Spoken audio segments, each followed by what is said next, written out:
اب آپ اس مبارک سلسلے کا 11واں حلقہ سماعت فرمائیں۔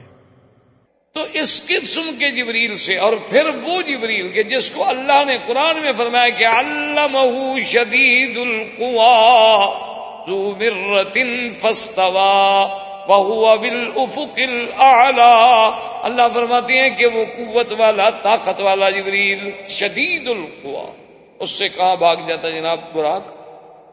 لیکن مسئلہ امت کو سمجھانا تھا، حضور کی امت کو سبق دینا تھا کہ بھئی اسباب پر بھی عمل کرو اور اللہ پر امید، یہ نہیں کہ اسباب چھوڑ کے ہاتھ پاؤں توڑ کے بیٹھ جاؤ بس جی ہم تو اللہ کے خزانے سے کھا رہے ہیں۔ اب حضور صلی اللہ علیہ وسلم فرماتے ہیں ثم اتیتو، اس کے بعد میرے پاس 2 برتن لائے گئے، ایک روایت میں ہے کہ 3 برتن لائے گئے، ایک برتن میں شراب تھی، ایک برتن میں پانی تھا اور ایک برتن میں دودھ تھا۔ مجھے پیاس جو لگی تو میرے سامنے 3 برتن پیش کیے گئے، ایک میں پانی تھا، ایک میں شراب تھی اور ایک میں دودھ تھا، اور کہا گیا کہ حضور ان 3 میں سے جو آپ کو پسند ہو آپ اختیار فرما لیں، آپ چن لیں، آپ کے لیے سب ٹھیک۔ حضور صلی اللہ علیہ وسلم فرماتے ہیں فاخترت اللبن، میں نے تو دودھ کو اختیار کیا، میں نے کہا مجھے تو دودھ دے۔ تو جبریل علیہ السلام بڑے خوش ہوئے اور انہوں نے کہا اصبت الفطرت یا محمد صلی اللہ علیہ وسلم، حضور مبارک ہو، آپ نے تو بالکل عین فطرت پہ جو حق چیز ہے وہ چنی ہے۔ اگر آپ شراب لے لیتے رغبت امتوں کا، آپ کی امت گمراہ ہو جاتی، اور اگر آپ پانی پسند کرتے تو آپ کی امت پانی میں غرق ہو جاتی، اور آپ نے دودھ پسند کیا ہے چونکہ دودھ ہی تو ایک ایسی چیز ہے جو اللہ نے بندے کے لیے خود غذا بنائی، یہی تو چیز فطرت ہے۔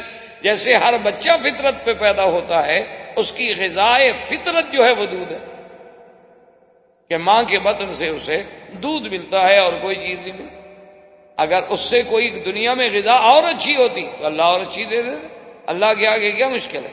جو اللہ تبارک و تعالیٰ ایک عورت کے سینے میں دودھ پیدا کر سکتے ہیں، ایک عورت کی چھاتیوں میں دودھ کی نہریں بہا سکتے ہیں، اور وہاں دیکھیں وہ سسٹم کتنا رکھا ہوا ہے، فلٹر کیسا ہوتا ہے کہ دنیا کی لاکھ مشینری فلٹر کرے اتنا صاف نہیں ہو سکتا جتنا اللہ بچے کے لیے خود نظام بنایا ہوا۔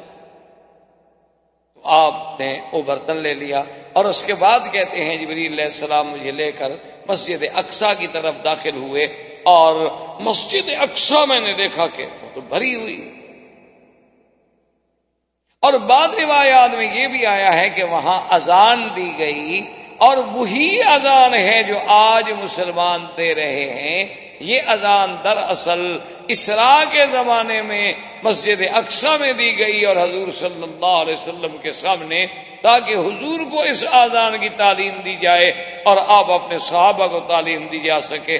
تو نے کہا اللہ اکبر اللہ اکبر، اللہ فرماتے ہیں صدق عبدی صدق عبدی، میرے بندے نے سچ کہا، سب سے بڑا میں۔ اشہد ان لا الہ الا اللہ قال صدق عبدی لا معبود غیری، میرے بندے نے سچ کہا میرے سوا کوئی الہ۔ اشہد ان محمد رسول اللہ قال صدق عبدی انا اصطفیتہ انا اخترتہ انا ارسلتہ، اللہ نے فرمایا بالکل میرا بندہ سچ کہہ رہا ہے، باقی اس کو تم میں نے چن لیا، میں نے نبی بنا کے بھیجا ہے۔ اب اس نے کہا حی علی الصلاۃ حی علی الصلاۃ، آپ نے فرمایا صدق عبدی، اللہ فرماتے ہیں میرے بندے نے سچ کہا، حرز عبادی، میرے بندوں کو جگا رہا ہے، بلا رہا ہے کہ جلدی اللہ کی عبادت کی طرف پہنچو۔ تو بعض علماء نے لکھا ہے کہ یہ اذان اس وقت بھی ہوئی، اور پھر مدینہ منورہ میں ایک صحابی نے خواب میں بھی دیکھا، اور اس کو بھی حضور صلی اللہ علیہ وسلم چونکہ پہلے سن چکے تھے، اور پھر صحابی کا خواب تھا، فَأَثْبَتَهُ رسول اللہ، حضور نے پھر اسی کو ثابت کر دیا کہ اب یہی اذان رہے گی قیامت تک۔ تو اذان ہوئی، اور اس کے بعد حضور فرماتے ہیں میں نے دیکھا کہ مسجد بھری ہوئی ہے۔ فسألت جبریل کا من ہؤلاء، یہ کون لوگ ہیں؟ انہوں نے کہا حضور آپ کو نہیں پتا کہ آپ کے استقبال کے لیے اللہ نے آدم سے لے کر عیسیٰ علیہ السلام تک تمام پیغمبر کھڑے۔ تو حضور صلی اللہ علیہ وسلم فرماتے ہیں کہ اب ہم سوچ میں ہیں کہ اذان ہو گئی، نماز ہو گئی. آج دیکھیں، اور ہر پیغمبر سوچ میں ہے کہ آج مقام امامت کسے نصیب ہوتا ہے. جب نماز کا جب وقت قریب آیا تو حضرت جبریل نے فرمایا صرف مشرقاً و مغربا، میں نے مشرق مغرب شمال جنوب آسمان و زمین پھر کے سارا دیکھ لیا ہے. ما رأیت مثل محمد، میں نے مدنی کے شان کے مطابق کسی کی شان نہیں پائی. فتقدم یا محمد، حضور آپ آگے بڑھیں کیونکہ آپ سب سے اشرف، سب سے افضل، سب سے اعلیٰ ہیں. آج امام الانبیاء کا شرف آپ کو ملے گا. حضور صلی اللہ علیہ وسلم نے فرمایا میں نے وہاں نماز پڑھائی، اور اس کے بعد حضور صلی اللہ علیہ وسلم فرماتے ہیں کہ سب انبیاء بھی چلے گئے. ثم اخذنی جبریل فاتا عند الصخرۃ، پھر مجھے جبریل لے کے اس صخرہ کے پاس آئے جس پہ اللہ نے اس سیڑھی کو رکھا جہاں سے میرا معراج شروع ہوا. اللہ تعالی عالم بعلمہ اتم. برادران اسلام، محترم بھائیوں، دوستو، عزیز نوجوانوں، ہم نے اپنے ان دروس کے سلسلے میں جو سیرت النبی صلی اللہ علیہ وسلم سے متعلق ہیں بات پہنچی تھی حضور صلی اللہ علیہ وسلم کے اسراء اور معراج تک، اور یہ بات الحمدللہ ہم نے پڑھ لی، سمجھ لی کہ حضور صلی اللہ علیہ وسلم کا معراج مبارک جو ہے اور اسراء جو ہے وہ آپ کے روح مع جسد کے ساتھ اور بحالت بیداری، یعنی یہ خواب کا واقعہ نہیں، نہ یہ کوئی روحانی معراج ہے، بلکہ یہ حقیقتاً جسمانی معراج ہے. اور آپ کا سفر مبارک جو ہے وہ روح مع الجسد ہے، مکہ سے بیت المقدس تک اور بیت المقدس سے آسمانوں تک. اسی پر جمہور صحابہ ہیں، اسی پر جمہور تابعین ہیں، محدثین ہیں، ائمہ فقہا ہیں، علماء ہیں، اولیاء اللہ ہیں. جمہور کی رائے جو ہے وہ یہی ہے.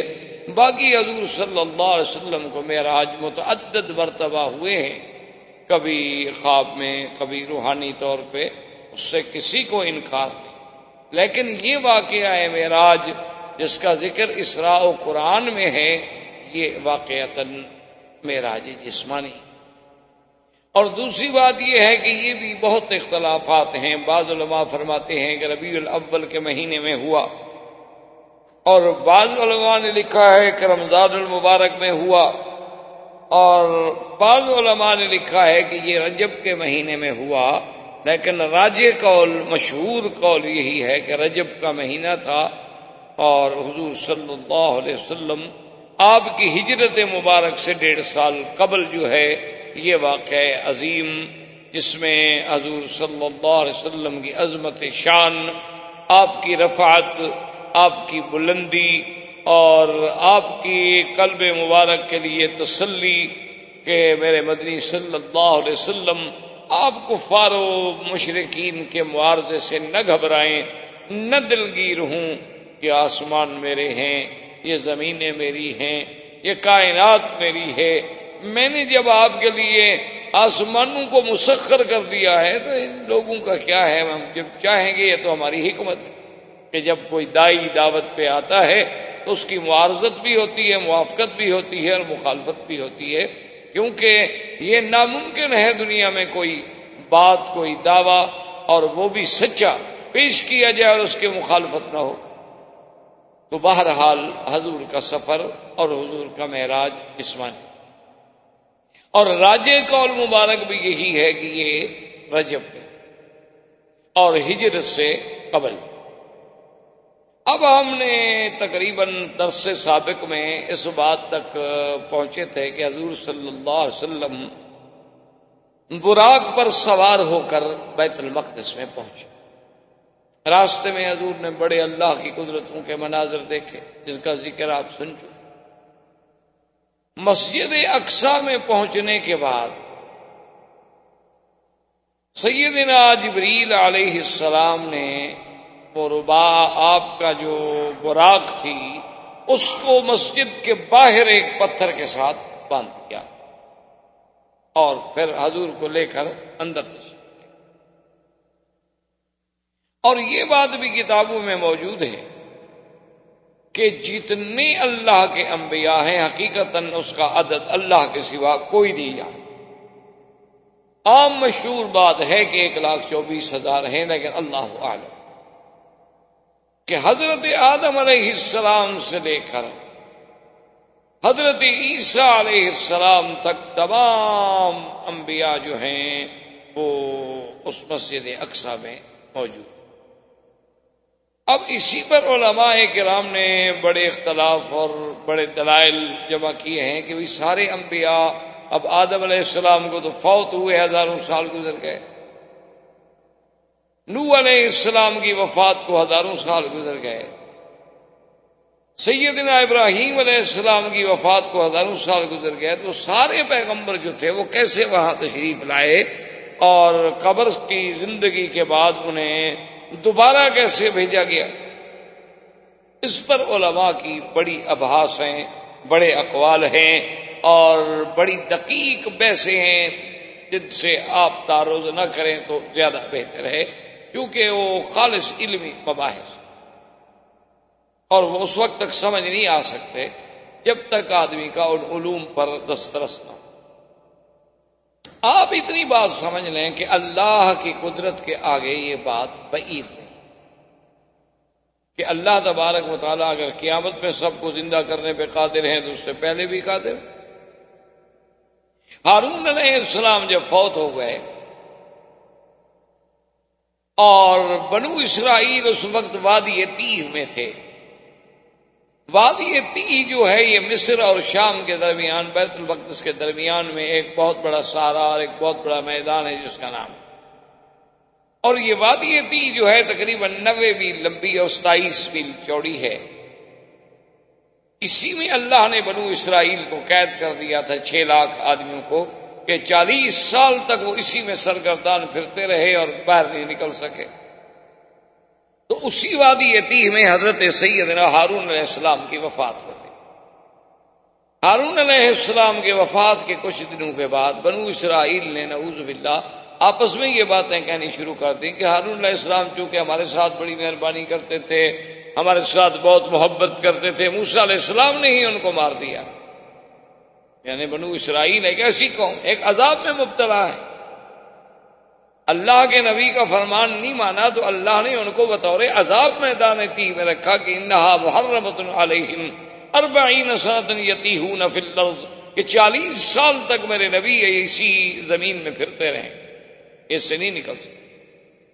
اب دیکھیں خدا کی قدرت اور خدا کی سزا کہ ایسی جیل بنا دی جس کی کوئی دیوار نہیں، کوئی باڑ نہیں، کوئی تار لگانے کی ضرورت نہیں، کوئی پہرے کی ضرورت نہیں، کوئی رینجر، کوئی پولیس، کوئی پیرا، کوئی انتظامات، کوئی سپرنٹینڈنٹ جیل، کچھ بس حکم ہے کہ اس سے نہیں نکل سکتے، نہیں نکل سکے۔ 40 سال 6 لاکھ آدمی ہیں، 1-2 آدمی بھی نہیں ہیں، ساری رات سفر کرتے اور صبح جب اٹھتے دیکھتے جہاں سے چلے تھے وہی۔ تو اتنے یعنی چیزیں دیکھنے کے باوجود حضرت موسیٰ علیہ السلام بھی الزام لگا دیا کہ ہارون علیہ السلام کو آپ نے قتل کر دیا۔ ہارون علیہ السلام بہت پریشان ہوئے، انہوں نے کہا عجیب بات ہے، میرا بھائی ہے، اللہ کا نبی ہے، میں اللہ کا کلیم ہوں، اللہ کا رسول ہوں، میں اپنے بھائی کو قتل کیوں کروں گا بھائی؟ انہوں نے کہا نہیں، بس وہ ہمارے ساتھ چونکہ بہت مہربانی فرماتے تھے نا، اس غصے میں آپ نے قتل کر دیا ہے۔ حتیٰ کہ اللہ تبارک و تعالیٰ نے موسیٰ علیہ السلام کو بھی یہ معجزہ عطا فرمایا کہ آپ آئے اور ہارون علیہ السلام کی قبر مبارک پہ کھڑے ہوئے اور حکم دیا کہ اللہ کے اذن سے آپ زندہ ہو جائیں۔ ہارون علیہ السلام زندہ ہو گئے۔ انہوں نے کہا مجھے تو موسیٰ علیہ السلام نے نہیں مارا، میں تو اپنی طبیعی موت فوت ہوا۔ اب جناب شرمندہ ہوئے، اب کیا جواب دیں؟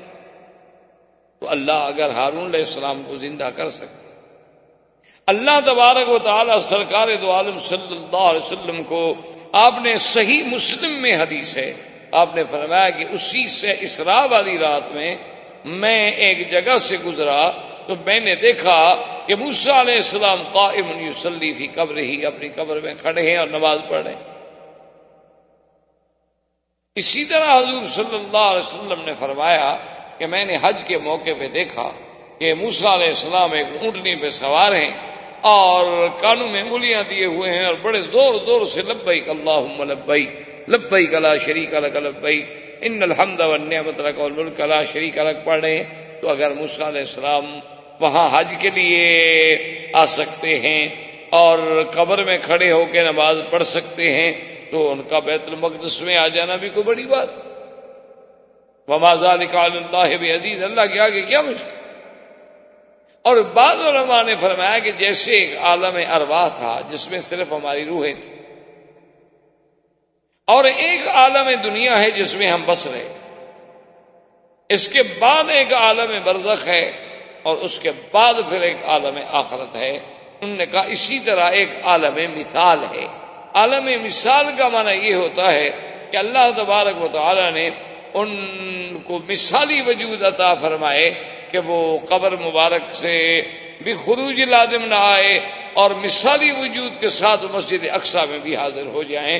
بعض علماء کرام نے رحمت اللہ علیہم اجمعین نے اس بات کو یوں بیان فرمایا. لیکن اصل بات آپ اسی پہ رکھیں کہ ایک بات تو یہ ہے کہ اللہ کے انبیاء اپنے قبور میں زندہ ہیں. دوسری بات یہ ہے کہ صریح حدیث ہے کہ اللہ نے زمین پر یہ بات حرام کر دی ہے کہ وہ کسی نبی کے جسے کو چھیڑ سکے. یعنی ہر بندے کی مرنے کے بعد ہو سکتا ہے کیڑے لگ جائیں، ہمیں کیڑے کھا جائیں، سب ممکن ہے، لیکن اللہ حرم اجساد الانبیاء علی الارض، اللہ نے زمین پر انبیاء کے جسے کو حرام کر دیا ہے. اس کی طاقت ہی نہیں کہ انبیاء کے جسے کو چھو سکے. اور اللہ تبارک و تعالی جب چاہے زندہ کر. اس لیے قرآن ایک جگہ کہتا ہے وَلَقَدْ آتَيْنَا مُوسَى الْكِتَابَ فَلَا تَكُنْ فِي مِرْيَةٍ مِّن لِقَائِهِ، کہ میرے مدنی صلی اللہ علیہ وسلم تحقیق ہم نے موسیٰ علیہ السلام کو کتاب دی ہے اور آپ ان کے ملنے میں کسی شک میں نہ پڑیں، وہ حقیقی ملاقات ہوگی. اب موسیٰ علیہ السلام سے اور تو ملاقات ہے نہیں حضور صلی اللہ علیہ وسلم کی ماں سوائے معراج کی رات. اس کا معنی یہ ہے کہ وہ ملاقات بھی حقیقی تھی. اور جیسے کہ بعض علماء نے لکھا ہے کہ بھی رات کے نہ گزرنے کا معنی یہ تھا کہ اللہ نے گردش و لیل و نہار کو روک دیا، بریک لگ گئے، بس کہ ٹھہر جاؤ کہ اب میرے مدنی معراج پہ چلے ہیں، آپ جہاں ہیں وہی رکی رہیں بس. تو جب سارا نظام ہی رک گیا، سارے نظام عالم کو روک دیا گیا، اور یہ بھی اللہ کے آگے بعید نہیں. اللہ کے ایک پیغمبر یوشع ابن نون جب جہاد کر رہے تھے بیت المقدس پر، تو وہ جمعہ کا دن تھا اور جہاد اتنی طویل ہو گیا کہ بالکل سورج جو تھا وہ پیلا ہونا شروع ہو گیا. قریب تھا کہ سورج ڈوب جائے اور صبح ہفتہ تھا اور ہفتے کے دن قتال ہو نہیں سکتی. ان کے نزدیک بند تھی اس زمانے میں کہ یوم السبت جو ہے قتال نہیں. اب حضرت یوشع ابن نون علیہ السلام کے دل میں خیال آیا کہ اتنی جہاد کے بعد، اتنی محنت کے بعد اب ہم بالکل فتح کے قریب پہنچ چکے ہیں، اور اگر آج کا دن گزر جاتا ہے اور رات آ جاتی ہے تو ہو سکتا ہے ان کو اور کمک پہنچ جائے، ہو سکتا ہے ہمارے حالات اور اچھے نہ رہیں.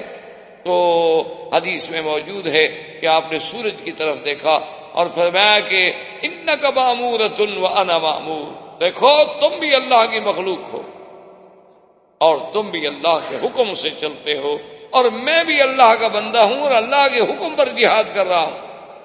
اللہم احبسھا، میرا اللہ اس کو روک دو، یہ رک جائے تاکہ وقت لمبا ہو جائے اور ہم جہاد میں کامیاب ہو جائیں. سورج رک گیا، آپ نے جہاد کیا، فتح ہو گئی، پھر بھی سورج کھڑا ہے اور آرام سے آپ نے عصر کی نماز ادا فرمائی. تو اگر ایک پیغمبر کے کہنے سے سورج رک سکتا ہے تو سرکار دو عالم صلی اللہ علیہ وسلم کے لیے یہ پورا نظام عالم جو ہے کیوں نہیں روک سکتا؟ اس کے روکنے میں کیا اشکال؟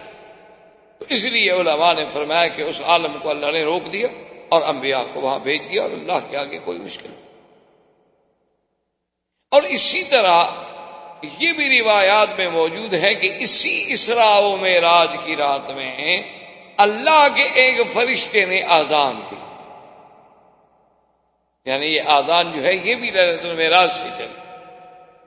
ایک بندے نے، ایک ملک نے آذان دی کہ اللہ اکبر اللہ اکبر، فقال اللہ صدق عبدی صدق عبدی۔ جب اس نے کہا کہ اللہ اکبر اللہ بڑا ہے تو اللہ نے فرمایا ہاں میرا بندہ سچ کہہ رہا ہے، میں ہی بڑا ہوں، مجھ سے بڑا کون؟ جب اس نے کہا اشہد ان لا الہ الا اللہ، اللہ نے فرمایا صدق عبدی، میرے بندے نے سچ کہا ہے، کیونکہ لا معبود بحق سوا، اللہ کے سوا کوئی الہ نہیں۔ اس نے کہا اشہد ان محمد رسول اللہ، قال صدق عبدی انا ارسلتہ وانا اصطفیتہ وانا ائتمنتہ۔ اللہ نے فرمایا کہ میرے بندے تو نے سچ کہا، محمد مصطفیٰ کو میں نے رسالت دی ہے، میں نے آپ کو نبوت کے لیے چن لیا ہے، میں نے آپ کو اپنے وحی کا امین بنایا ہے، تم ٹھیک کہہ رہے ہو۔ تو یہ آذان جو ہے علماء نے لکھا کہ اصل میں ایک فرشتے نے کہی اور پھر یہ آذان دی گئی محمد الرسول اللہ صلی اللہ علیہ وسلم۔ اور ایک حدیث میں آتا ہے کہ ایک صحابی نے خواب دیکھا تھا، وہ بھی بعید نہیں، کبھی معراج کی رات بھی یہ چیز دکھائی گئی ہو اور ایک صحابی کو خواب میں بھی دکھلا دیا گیا ہوتی ہے، کوئی ایسی بات نہیں ہے کہ دو آدمی خواب نہیں دیکھ سکتے، یا ایک واقعہ یہاں پیش آیا ہے، ایک واقعہ کسی اور جگہ پیش آیا۔ تو اب جناب علماء فرماتے ہیں کہ اذان جب ہوئی تو حضرت آدم علیہ السلام سے لے کر سیدنا عیسیٰ علیہ السلام تک ہر پیغمبر اپنے دل میں متفکر بھی ہے، خیال بھی ہے اور تمنا بھی ہے کہ بھئی آج امامت کسے ملے گی۔ آدم علیہ السلام کے دماغ میں یہ خیال ہے کہ انا ابو البشر، کہ میں ہی تمام انسانیت کا باپ ہوں، مجھ سے زیادہ کون آج بلا مستحق ہو سکتا۔ نوح علیہ السلام کا خیال ہے کہ انا اول رسول ارسل الی اہل الارض، ساری دنیا کے لیے سب سے پہلے میں پیغمبر ہوں جس کو بھیجا گیا، تو میرا زیادہ حق۔ ہر پیغمبر اسی سوچ میں ہے، موسیٰ علیہ السلام کی اپنی سوچ ہے، عیسیٰ علیہ السلام کی اپنی سوچ ہے، لیکن جبریل نے کھڑے ہو کے اعلان کیا، انہوں نے کہا کہ اے معاشر الانبیاء، تم جو کچھ کہہ رہے ہو سچ کہہ رہے ہو، لیکن خدا کی قسم ہے ما رأیت مثل محمد صلی اللہ علیہ وسلم، میں نے محمد مدنی جیسا شان کسی کا نہیں دیکھا، فلیتقدم یا محمد، محمد مصطفیٰ آپ آگے آ جائیں، آج آپ امام ہوں گے اور انبیاء مقتدی ہوں گے، تاکہ وہ امام المرسلین، امام النبیین کا لقب جو ہے وہ سچا ہو جائے۔ یعنی آپ اندازہ کریں امامت انبیاء کوئی معمولی سی بات، امام الانبیاء والمرسلین، اور امام اس کو بنایا جاتا ہے جو سب سے زیادہ علم رکھنے والا ہو۔ معلوم ہوا کہ اللہ نے سارے انبیاء سے زیادہ علم جو ہے وہ محمد مصطفیٰ صلی اللہ علیہ وسلم کو دیا تھا، اسی لیے حضور فرماتے ہیں اعطیت علم الاولین والآخرین، اللہ نے جو مجھ سے پہلے گزرے ان کا بھی مجھے علم دیا، جو میرے بعد آئیں گے لوگ ان کا بھی مجھے اللہ نے علم دیا ہے، علم الاولین والآخرین۔ اسی لیے حضور صلی اللہ علیہ وسلم ایک دن اپنی مسجد مبارک میں تھے، خطبہ فرما رہے تھے، اور جلال میں آ کے حضور نے فرمایا کہ اللہ نے آج میرے لیے سب کچھ روشن کر دیا ہے، جو کچھ مجھ سے پوچھنا چاہتے ہو پوچھو سوال۔ اب دیکھو بڑا ذاتی قسم کا سوال ہے، ایک صحابی کھڑے ہو گئے، انہوں نے کہا جی میرا باپ کون؟ وجہ یہ تھی کہ لوگ ان پر تان کرتے، اس لیے انہوں نے کھڑے ہو کے سوال کیا تاکہ میری صفائی ہو جائے۔ حضور نے فرمایا ابو کا اکاشا، تمہارا باپ اکاشا ہے۔ وہ بڑا خوش ہو گیا، تو اکاشا کہ تو بیٹا تھا، بہت خوش ہوا۔ ایک اور آدمی کھڑا ہوا، حضور میرا بھی ایک سوال ہے۔ آپ نے فرمایا بس سبق کا اکاشا، وہ وقت ختم ہو گیا، میں نے تو کہا تھا تم لوگوں نے اس وقت تو پوچھا نہیں۔ مانا یہ ہوا کہ اللہ تبارک و تعالیٰ نے علم میں بھی آپ کو سب سے زیادہ افضل بنایا، اسی لیے تو امامت انبیاء کا شرف نصیب۔ اب حضور صلی اللہ علیہ وسلم فرماتے ہیں کہ ثم عرج بی الی السماء، پھر مجھے آسمانوں کی طرف چڑھایا گیا، وفزعت المعراج علی الصخرۃ، فرمایا ایک سیڑھی تھی جو بیت المقدس میں صخرہ ہے اس پہ رکھی گئی، اور جس کا تعلق آسمانوں سے تھا۔ معراج اسی لیے معراج کہتے ہیں اسی چیز کو ہے، سیڑھی عروج سے۔ اسی لیے آپ نے دیکھا نا کہ جب کوئی لنگڑا آدمی چلتا ہے تو یوں کر کے چلتا ہے بیچارہ، اس کو بھی کہتے ہیں اعرج۔ اسی طرح سیڑھی کو بھی کیوں کہا جاتا ہے کہ آدمی ایک پاؤں اونچے رکھے گا، ایک نیچے رکھے گا، ایک یوں رکھے گا، اسی لیے اس کا نام بھی معراج ہوا۔ اور پہلے دور میں تو یہ مسائل بڑے مشکل لگتے تھے کہ بھئی معراج اور اتنا بڑا آسمانوں کا سفر ہے اور اس کے بعد ایک سیڑھی پر طے کیا جا رہا ہے۔ لیکن آج آپ دیکھیں کہ اگر انسانوں کی بنائی ہوئی چیزیں جو ہیں، آپ جا کے شکاگو میں دیکھیں، تقریباً میرے خیال میں 124 منزلہ عمارت ہے، اور اس میں آپ کھڑے ہوں تو آپ کو وہ یعنی کچھ زیادہ سے زیادہ 1.5 منٹ میں یا 2 منٹ میں اوپر پہنچا دیتی ہے لفٹیں۔ تو اگر انسان کی بنائی ہوئی چیزیں ایسی ہو سکتی ہیں کہ اتنی عظیم عمارت کے آدمی اس کی چھت پہ کھڑا ہو جائے تو گاڑیاں نیچے ایسے نظر آتی ہیں جیسے کچھ چیٹے سے کیڑے مکوڑے چل رہے ہیں۔ اچھا خدا کی شان دیکھو، مجبور ہے بیچارے، کافر بھی مجبور ہے نا۔ وہ بلڈنگ جو ہے جو سب سے بڑی بے اعتبار بلڈنگوں کی سب سے بڑی ہے، اب شاید ملیشیا میں یا کہیں اور بن رہی ہے جو اس سے بھی شاید سبقت کر جائے، نمبر لے جائے، لیکن وہ بنانے والا کون ہے؟ مسلمان، آرکیٹیکٹ جو ہے مسلمان، اس کا نام اوپر لکھا ہوا ہے فضل الرحمان، یعنی خدا کی شان دے۔ یہ ہمارے لیے اعزاز ہے۔ یہ تو افسوس ہے نا کہ ہم لوگوں نے سب کچھ اپنا بھلا دیا، ورنہ میں بحیثیت ایک طالب العلم کے اللہ کے گھر میں، مسجد اللہ کا گھر ہے، پوری ذمہ داری سے آپ کو یہ کہہ رہا ہوں کہ آج یورپ کی جتنی جدید ترقی ہے یہ سب مسلمانوں کی مرہون منت ہے، سب مسلمانوں کا فلسفہ ہے، سب مسلمانوں کی تھیوریز ہیں، سب مسلمانوں کی محنتیں ہیں۔ لیکن افسوس یہ ہے کہ ہم نے قرآن کو استعمال کیا تعویذ لکھنے کے لیے، جھول جھول کے پلانے کے لیے، کوئی بیمار ہو جائے تو اوپر پھرانے کے لیے، کسی کی شادی ہو جائے تو بیگم اور دولہا دلہا کو قرآن کے نیچے سے گزارو، جس نے ساری زندگی قرآن کو ہاتھ ہی لگایا تاکہ آج پہلی رات سے اللہ کا قرآن ان پہ لعنت کرنی شروع کرے۔ قرآن کی امان کس بات کی امان؟ تم تازہ قرآن کی مخالفت کر کے قرآن کے نیچے سے گزر رہے ہیں۔ تمہارا میک اپ، تمہارا سنگار، تمہارا لباس، تمہارا تمدن، تمہاری دعوت، تمہاری پارٹی، تمہارے یہ پھول، تمہارے یہ سہرے، تمہارا یہ عیسائیوں والے لباس، تمہاری یہ افراح کے اندر پارٹیاں، دعوتیں، غیروں کے سامنے فلموں کا بننا، یہ اسی لیے قرآن کے نیچے گزار رہے ہو کہ بڑی حرمت والی بیوی ہے، اللہ کے قرآن کے نیچے سے گزر رہی ہے بیچاری۔ کیا تماشا! کیوں اللہ کے قرآن کو مذاق بنا دیا گیا؟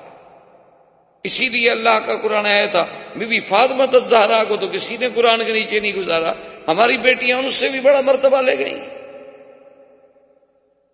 حضور صلی اللہ علیہ وسلم کی بیٹی ہوئی رقیہ ہے، ام کلثوم ہے، بی بی زینب ہے، ان کو تو کسی نے قرآن کے نیچے نہیں گزارا۔ ان کی بیٹیوں سے بھی ہمارا مرتبہ زیادہ ہو گیا ہے۔ حضور کی اپنی شادیاں ہوئی ہیں جو صاحب قرآن، صاحب شریعت ہے، جس میں اللہ کا وحی اتری۔ یاد رکھو قرآن سایہ کرتا ہے، سایہ رحمت ہے، لیکن کب؟ جب قرآن پہ عمل کرو گے، ورنہ یہی قرآن تمہارے اوپر گواہ ہوگا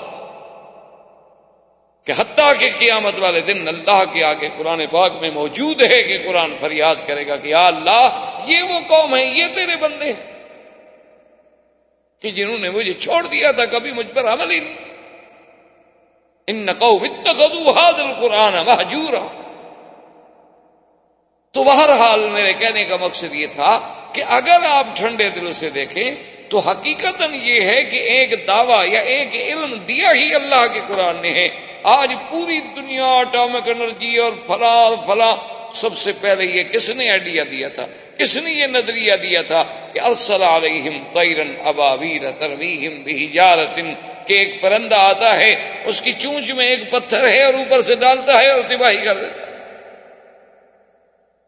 ان قوموں نے ریسرچ کی، ساری دنیا آج تک اسی ارسطو، اسی ابن سینا، اسی کے محتاج، ساری دنیا آج تک۔ یعنی آپ دیکھ لیں کہ آج بھی اتنے جدید مشینری کے بعد یعنی عام دعوے سے کہہ سکتے ہیں آپ ہندوستان کو مجھ سے زیادہ جانتے ہیں، آج بھی ہندوستان میں جو عمارتیں موجود ہیں جن کے آثار سابقہ موجود ہیں وہ اتنی جدید علوم و مشینری اور اتنی جدید فراوانیوں کے باوجود آج تک کہیں نہیں بن سکی. یعنی آج بھی وہ ضرب المثل ہے. آج بھی آپ دیکھیں اہرام مصر جو ہیں وہ اپنی مثال آپ ہیں. مسلمانوں کو تو اللہ نے باعتبار زمان کے، باعتبار مکان کے، باعتبار وسائل کے، باعتبار علم کے، یعنی ایسی نعمتوں سے نوازا ہے کہ اب ہم خود خدا کو چھوڑ دیں تو پھر اللہ ہم پر قہر نہیں کرے گا تو کیا کریں؟ اگر ہم خود خدا کو چھوڑ دیں اور ہم خود یعنی مسلمان کافر کے سامنے شرمندگی محسوس کریں، اتنی دکھ کی بات کہ ہمارے سامنے ایک کافر آئے تو ہم اپنے آپ میں کمی محسوس کریں کہ یار یہ بہت ایڈوانس قوم ہے، پڑھے لکھے لوگ ہیں، بہت آگے ہیں، ہم ان سے کیا بات کریں گے جو کل تمہارے غلام تھے، جنہوں نے تم سے علم حاصل کیا، جنہوں نے تمہاری کتابیں چرائی ہیں، اور جنہوں نے غصے میں اور جلال میں نہیں، اس لیے تمہاری کتابیں غرناطہ میں جلا دی تھی کہ دریا جو تھے وہ سیاہی کے ساتھ تبدیل ہو گئے تھے کہ مسلمانوں کے ذخیرے کو کرش کر دو، ختم کر دو. آج بھی آپ دیکھ لیں جناب، ہندوستان بہت بڑا ملک ہے، ٹھیک ہے، اس میں کوئی شک ہے. آپ دیکھ لیں ہندوؤں کی اور متعصب ہندوؤں کی حکومت ہے، لیکن آپ کا سب سے بڑا آئٹم پہ کام کرنے والا کون ہے؟ پھر بھی مسلمان.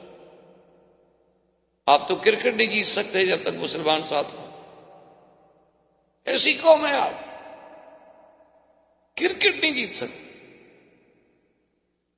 اور نخرا اور تازہ اور روب یہ ہے، ہاں ظلم کرنا بہادری نہیں ہوتی کہ مسلمانوں کی بستیاں اجاڑ دو، کہیں بم مروا دو، کہیں کچھ کر، یہ کوئی بہادری نہیں. بہادری تو یہ ہوتی کہ اتنے عرصے کے بعد تم مسلمانوں کا دل جیت لیتے. بہادری تو تب ہوتی کہ محمد ابن قاسم جہاں گیا، جب واپس جانے لگا تو لوگ دھاڑے مار مار کے رو رہے تھے کہ کہاں چھوڑ کے ہمیں جا رہے، تم کیا کر رہے ہو؟ اس نے کہا میں تو اپنے امیر کے حکم کا پابند ہوں، مجھے حکم آ گیا واپس جاؤ، اس میں جا رہا ہوں. جہاں سے مسلمان گزرے ہیں لوگ تاریخیں اٹھا کے دیکھ رہے ہیں، لوگ روتے تھے کہ اتنے اچھے لوگ آئے تھے ہمارے پاس، کہاں واپس جا رہے ہیں، کیوں جا رہے ہیں؟ تو اگر تمہاری ہندو تہذیب میں کوئی قابلیت تھی، کوئی کشش تھی، کوئی چاشنی تھی تو اتنے عرصے سے تمہیں حکومت کرنے کا موقع ملا. یہ تو نہ ہوتا کہ آج مسلمان صرف مسلمان نہیں، مسلمان ہوں، دلت ہوں، شودر ہوں، ماں سوائے برہمن کے کون ہے جو تم پر خوش ہو؟ تو تم ان کو کیوں نہیں اپنا بنا سکتے؟ لیکن آخر کوئی وجہ تو ہے. تو اس لیے یہ ساری چیزیں جو تھیں کہ آج ہم جب وہ لفٹ دیکھتے ہیں تو مسئلے سمجھ آتے ہیں کہ مولا یہ تو انسانوں کی بنائی ہوئی ہے. تو نے اپنے نبی کے لیے پتہ نہیں کتنی تیز رفتار سیڑھی رکھی ہوگی کہ میرے مدنی بس تم بٹن اوپر کھڑے ہو جاؤ، بس نورانی بٹن کے ساتھ آسمانوں پہ ہم خود پہنچا دیں. تمہارے ذمہ کھڑا ہونا ہے، ورنہ یہ نہیں کہ آپ چلتے رہیں اور سیڑھیوں پہ چڑھتے رہیں. حضور فرماتے ہیں ثم عرج بی الی السماء الدنیا، پھر مجھے آسمان دنیا کی طرف جب ہم پہنچے تو وہاں دروازہ بند تھا. یہاں سے یہ بھی پتہ لگا کہ آسمانوں کے دروازے ہیں. یہ نہیں کہ جدید فلسفی جیسے کہتے ہیں جی آسمان تو ہے ہی نہیں، آسمان کا کہتے ہیں وجود ہی نہیں. یہ کیا ہے؟ وہ کہتے ہیں جو تمہیں نظر آتا ہے یہ نیلگوں فضا ہے، اس کے اثرات ہیں، وہ نظر آتے ہیں، آسمان نہیں. یہ جھوٹے ہیں. جب اللہ قرآن میں کہتا ہے کہ ہم نے آسمان پیدا کیے ہیں، الذی خلق سبع سماوات طباقا، اللہ فرماتے ہیں ہم نے آسمان 7 بنائے ہیں طبق. اور اس کے بعد علماء نے یہ بھی لکھا ہے کہ پہلا آسمان جو ہے موج مکفوف، اور دوسرا آسمان جو ہے مرمرتن بیضاء، اور تیسرا آسمان جو ہے وہ لوہے سے بنایا گیا، چوتھا جو ہے وہ نحاس سے بنایا گیا، پانچواں جو ہے وہ فضہ سے بنایا گیا، اور چھٹا جو ہے وہ سونے سے بنایا گیا، اور ساتواں جو ہے وہ یاقوت احمر سے بنایا گیا. ہر آسمان اپنی اپنی جنسی الگ، لیکن خدا کی شان دیکھو، زمین کی جنس ایک، زمینیں بھی 7 ہیں. وَمِنَ الْأَرْضِ مِثْلُهُنَّ، اللہ نے فرمایا قرآن میں کہ زمینیں بھی اسی طرح جیسے آسمان ساتھ ہیں زمینیں بھی ساتھ ہیں، لیکن زمین کی جنس ایک ہے، زمین مختلف نہیں، یعنی ساتوں طبقات اس کے جو ہیں ان کی. اسی لیے قرآن جہاں بھی نام لے گا آپ دیکھیں کہ آسمان کا جمع کا صیغہ آئے گا، زمین کا مفرد کا صیغہ آئے گا، کیونکہ زمین وہاں مراد الارض سے جنس الارض مراد ہو. اللہ تبارک و تعالیٰ نے فرمایا 7 سماوات طباقا، ایک جگہ نہیں فرمایا، کئی مقامات پہ فرمایا. افلا ينظرون الى الابل كيف خلقت وإلى السماء كيف رفعت. اللہ فرماتے ہیں نہیں دیکھتے میں نے آسمانوں کو کیسے بلند کیا ہے.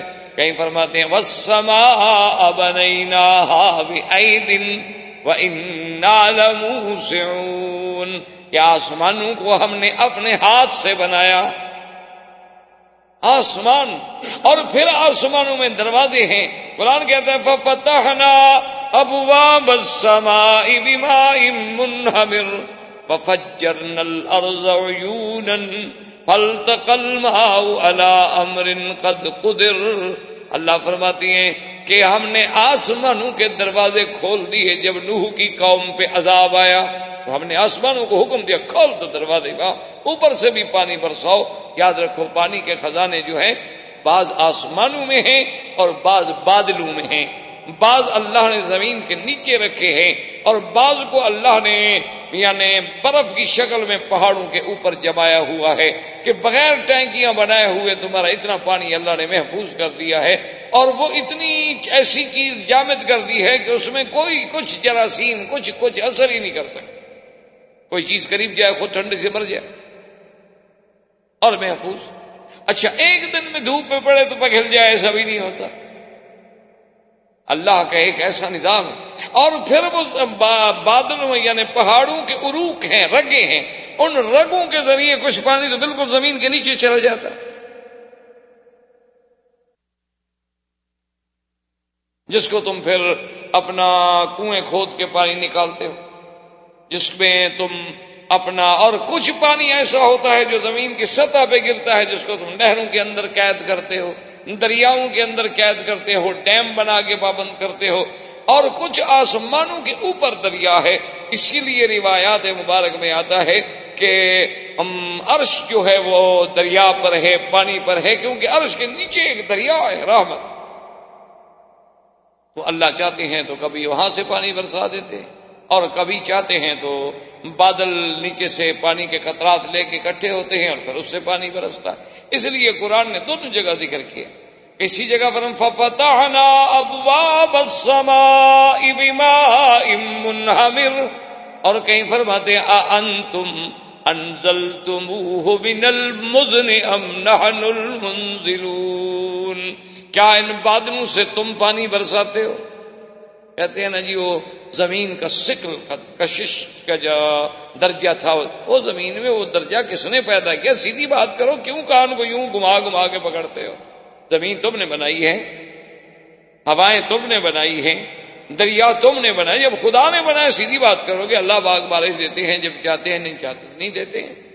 تو اللہ تبارک و تعالیٰ کے نبی جب آسمانوں پہ پہنچے تو حضور سرکار دو عالم فرماتے ہیں کہ جبریل علیہ السلام نے وہاں دروازے پر ناک کی تو اندر سے پوچھا گیا کہ من کون ہو؟ کہا جبرائیل، میں جبریل ہوں. کہ من ما کا تمہارے ساتھ کون ہے؟ کہا محمد صلی اللہ علیہ وسلم.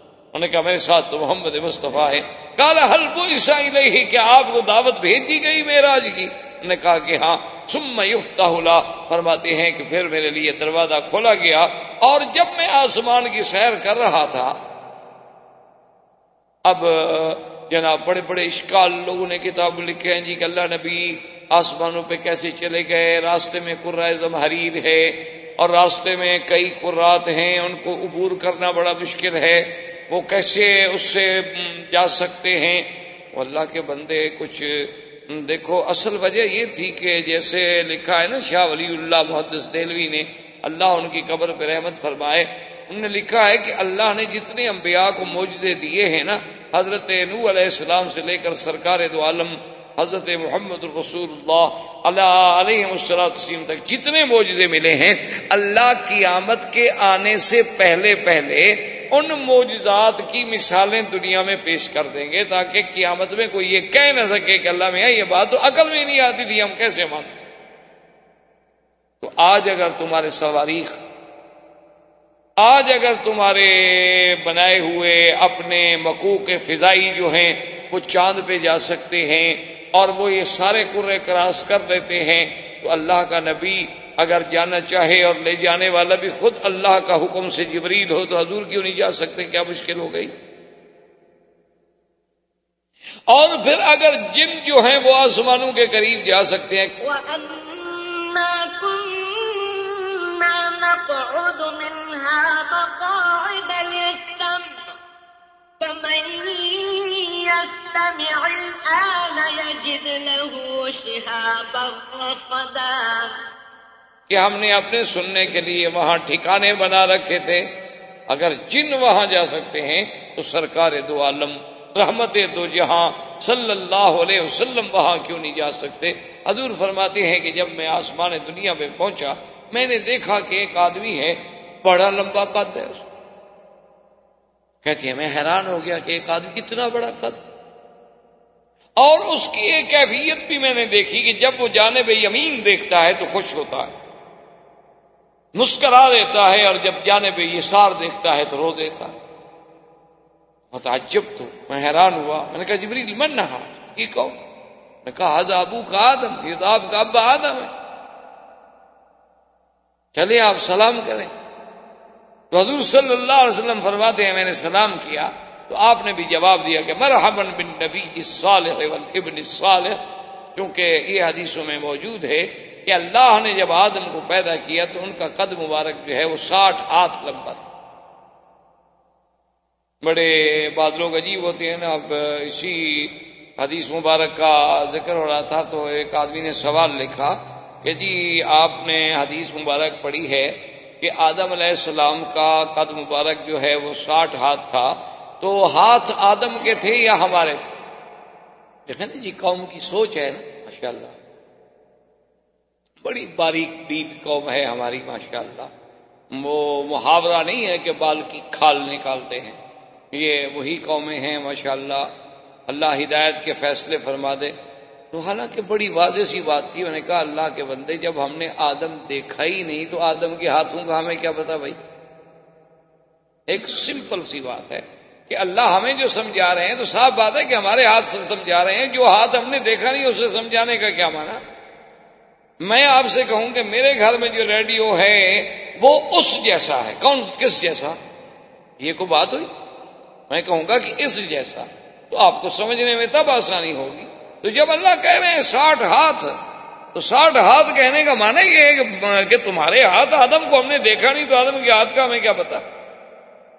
ایک واضح سی بات ہے، لیکن ایک تو اصول ہوتا ہے کہ چلو بھائی کسی نہ کسی شکل میں مولویوں کو چھیڑا کرو، اچھا ہے مفت کا، چلو۔ اور پھر کوئی جواب نہ آیا تو کہا دیکھو جی ہم کتنے پڑھے لکھے ہیں، مولوی صاحب چپ ہو گئے۔ میں نے سوال پوچھا تھا نا جی، تو مولوی صاحب جواب دے دیں۔ آپ سے جتنے سوال پوچھے جائیں گے آپ دے دیں گے جواب؟ نہیں، اپنے بارے میں کوئی فکر نہیں۔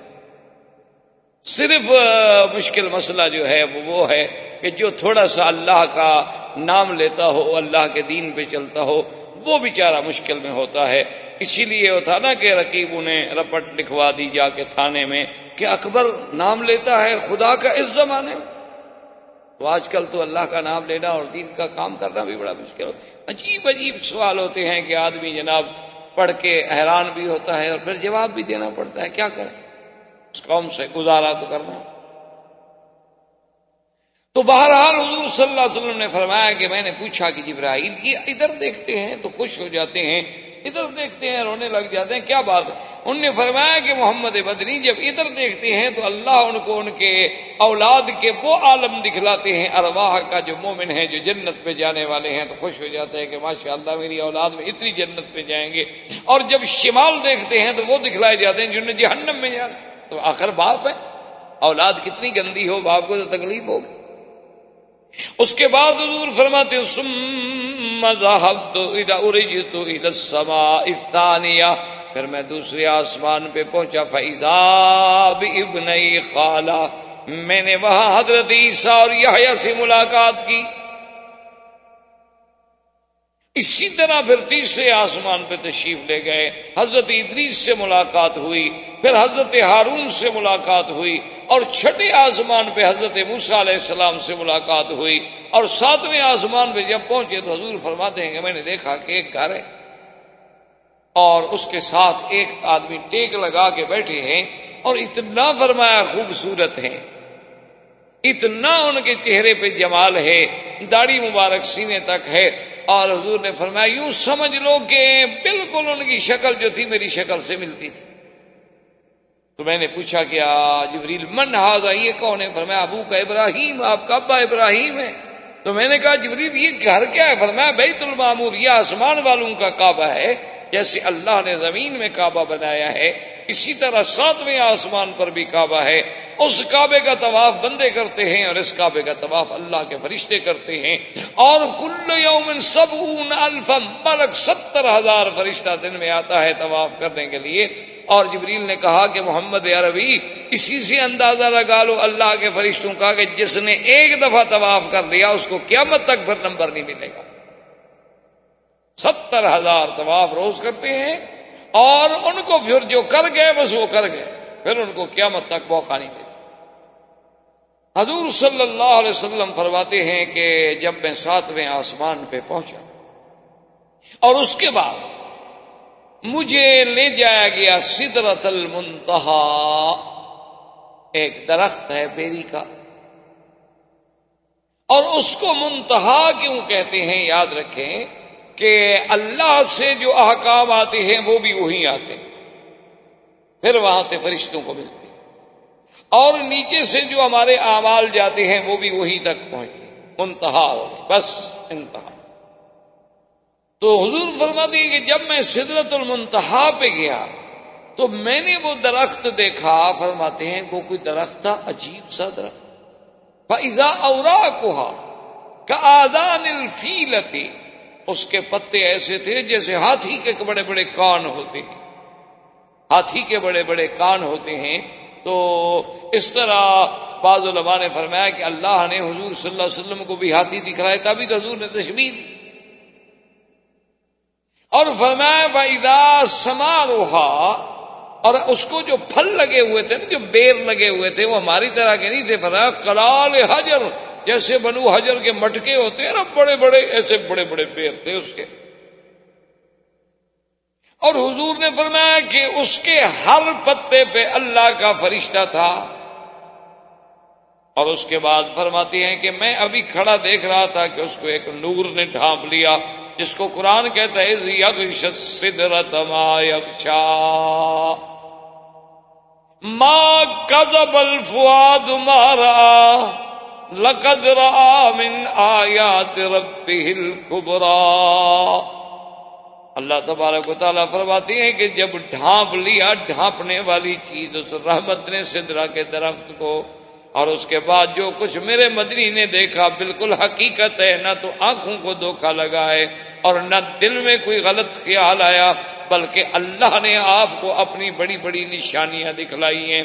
اور اس کے بعد حضور فرماتے ہیں کہ ثم غشیا نور، پھر اس کے بعد ایک منظر بدلتا ہے کہ اس میں ایک ایسا نور چھا جاتا ہے، فرمایا کہ میں بیان کرنے سے قاصر ہوں، میں بیان نہیں کر سکتا کہ وہ کیسا نور تھا، فرمایا لمن آتا۔ اسی لیے علماء نے لکھا ہے کہ اندازہ کریں کہ حضور صلی اللہ علیہ وسلم جیسا فصیح اللسان افصح الانسانیہ شخص جو ہے وہ نہ بیان کر سکے تو اور کس کی طاقت ہے کہ وہ بیان کرے گا۔ اب اس کے بعد فرماتے ہیں، اب یاد رکھیں کہ اس میں اکثر محدثین کرام اور بخاری و مسلم اور صحیح احادیث مبارک سے صرف جو ہمیں ثبوت ملتا ہے معراج کا وہ سدرۃ المنتہا تک ہے، لیکن بعض روایات میں یہ بھی ہے کہ اس کے بعد پھر رف آئے، اور فرماتی ہیں کہ مجھے اس پہ بٹھایا گیا. رف رف کی پوزیشن یوں تھی، یوں سمجھنے کہ جیسے ایک قالین بچھا دیا جائے اور قالین پہ کوئی کھڑا ہو. اور جب وہ اس کو اوپر اٹھایا گیا تو میں نے دیکھا کہ جبریل تو کھڑے ہو گئے. جبریل جو تھے وہ کھڑے تھے. تو میں نے کہا جبریل تم کیوں رک گئے؟ تم تو میرے ساتھ آئے ہو، تم تو زمین سے میرے ساتھ ہو. اس نے کہا کہ یا محمد صلی اللہ علیہ وسلم، اب میں اس جگہ سے آگے جو ہے بالکل نہیں جا سکتا. اگر میں ذرا بھی تجاوز کروں تو مجھے جلا دیا جائے گا. میری طاقت نہیں ہے کہ میں اگلے تجلیات کو برداشت کر سکوں. اس لیے کسی نے کیا خوب لکھا ہے، اس نے کہا کہ جہاں جبریل جیسے نوری فرشتے کے مقام کی انتہا ہوئی، وہاں سے پھر میرے مدنی کے مزید معراج کی ابتدا. صلی اللہ علیہ وسلم صلی اللہ علیہ وعلی آلہ واصحابہ وسلم تسلیما کثیرا کثیرا. اسی طرح یعنی بڑا ایک شاہ جی رحمت اللہ علیہ کا ایک لطیفہ یاد آیا کہ کسی دور میں وہ اتفاق ہوا ختم نبوت کے مسئلے پر، تو قادیانیوں سے مقابلہ تھا. تو اس میں ایک بریلوی علماء کی طرف سے ایک بڑے بزرگ ہوتے تھے، ان کے ساتھ بھی لفظ نورانی، ایک تو آج کل ہے ہمارے نورانی صاحب، ایک اس زمانے میں ان کے ساتھ بھی لفظ نورانی لگتا تھا. خیر بہرحال تو وہ جناب اتحاد بنا کہ بھئی قادیانیت کے خلاف ویجیٹیشن اور تحریکیں اور فلاں. اب جناب ہر صورت یہ ہے کہ پھر ان کا زور تھا. اب تحریکوں میں تو پھر مار کھانی پڑتی ہے، جیلیں اور تشدد اور سب کچھ. تو وہ جو نورانی صاحب تھے وہ انہوں نے اس کے بعد بائیکاٹ کر دیا کہ بھی میرا اس اتحاد سے کوئی تعلق. بائیکاٹ ہو. تو شاہ جی رحمت اللہ علیہ بڑے عجیب خطیب تھے اور بڑی اچھی عجیب ان کی مزاح ہوتی تھی. تقریر فرما رہے تھے کہ کسی نے چٹ لکھا کہ حضرت آپ کو نورانی کیوں چھوڑ گئے؟ تو شاہ جی مسکرائے. انہوں نے کہا بھئی ان کی تو پرانی عادت ہے، یہ میرے نانے کو بھی چھوڑ گئے سدرۃ المنتہا. انہوں نے کہا ان کی تو پرانی عادت ہے، یہ راستے میں ہی چھوڑ جاتے. تو اس میں ہمارا تو کوئی قصور ہے نہیں. اس نے کہا وہ نوری تھا نا اس لیے چھوڑ گیا. میں اگر خاکی بندہ مدنی کے ساتھ ہوتا تو جل جاتا، لیکن ساتھ تو نہ چھوڑتا نا. لیکن نوری تھا، جل گیا. تو یہ بھی نوری لوگ ہیں، ہم خاکیوں کے ساتھ چل نہیں سکتے، ہم کیا کریں. تو بہرحال یہ تو ایک لطیفہ تھا. تو اس کے بعد حضور صلی اللہ علیہ وسلم فرماتے ہیں کہ پھر میرا اللہ تبارک و تعالی کا قرب نصیب ہوا. اور اسی پہ ابن عباس فرماتے ہیں کہ حضور نے اللہ کی زیارت کی اور اللہ تبارک و تعالی نے ابراہیم کو خلیل اللہ کا لقب بخشا اور موسیٰ کو کلیم اللہ کا لقب بخشا اور مدنی کو رویت کا شرف بخشا، جو کسی پیغمبر کو نہیں ملا کہ اس نے اپنے رب کی دیدار کی ہو.